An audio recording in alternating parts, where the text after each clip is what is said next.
রাখি, হ্যাঁ নমস্কার। নমস্কার সুদীপ্তা, আমি রাখি চক্রবর্তী, বেহালা শস্যনা থেকে।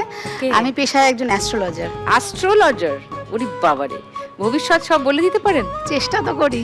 আরে বাবা, আমি খুব ভয় পাই অ্যাস্ট্রোলজি সব বলে দেবে। না না, এইটা ভীত সন্ত্রস্ত কিছু মানুষ করেছেন, মানে আমাদের মতন মানুষই করেছেন, যে অ্যাস্ট্রোলজার মানেই খুব ভয়ের ব্যাপার, এই করতে হবে, এই বলে দেবে, ওই বলে দেবে, বা মানে বিশাল দামি দামি কিছু দেবে যেটা আমাদের সাধ্যের বাইরে।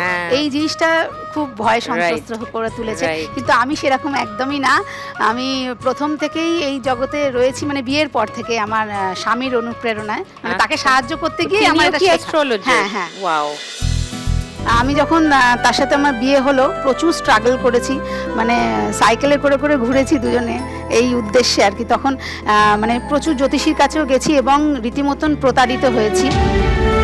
এত বেশি দামি রেমিডিস বলেছেন, সেটা আমাদের পক্ষে নেওয়া সম্ভব হয়নি। ইতিমধ্যে আমার মেয়ে হয়ে গেছে, তো সেখানে তো কিছু করতে হবে, এই একটা চিন্তা ভাবনা। এবং আমার হাজব্যান্ড যে, সে খুব সমাজসেবক আর কি, মানুষ তো সেবা অনেক দিক দিয়ে করা যায়, তো ও এইভাবেই সবাইকে দেখে বলে কিছু রেমিডি নিজের হাতে তৈরি করে বানিয়ে এগুলো দিত।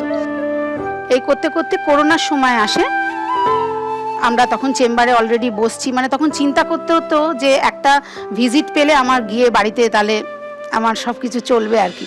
তো যখন তারপরে একদম স্তব্ধ হয়ে যায় পৃথিবী করোনার সময়, তখন আমরা দিশেহারা হয়ে যাই এবং সোশ্যাল মিডিয়া আমার একমাত্র প্ল্যাটফর্ম, অনলাইন। হ্যাঁ একদম।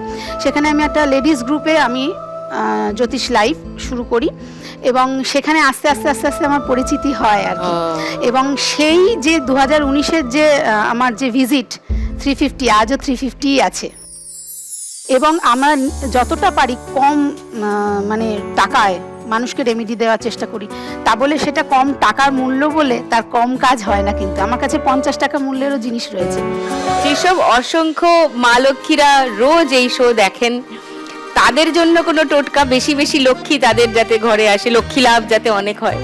একদমই, যারা সন্ধেবাতি একদমই দেন না আর কি, তাদের উদ্দেশ্যে বলছি যে বিশেষ করে মঙ্গলবার, শনিবার এবং বৃহস্পতিবার ধুনোর সাথে কর্পূর দিয়ে জ্বালানোর চেষ্টা করুন। এবং ঘর মোছার বালতিতে বৃহস্পতিবার ছাড়া প্রত্যেক দিন সন্ধক লবণ দিয়ে ঘর মোছার চেষ্টা করুন, এতে কিন্তু ঘরে লক্ষ্মী লাভ হয়। ও আচ্ছা।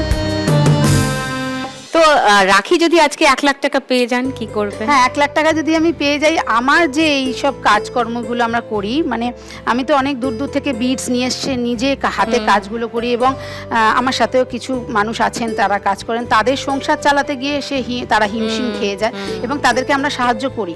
আমি তাদের পরিবারকেই, মানে আমি তো আমার বাড়ির পাড়ার এদেরকেই দেখব এবং আমাদের যে এই যে অসহায় মেয়েগুলো রয়েছে যারা আমাদের সাথে কাজ করে, এবং আমারও প্রোডাকশন বাড়ানোর জন্যই আমি খরচাটা করবেন।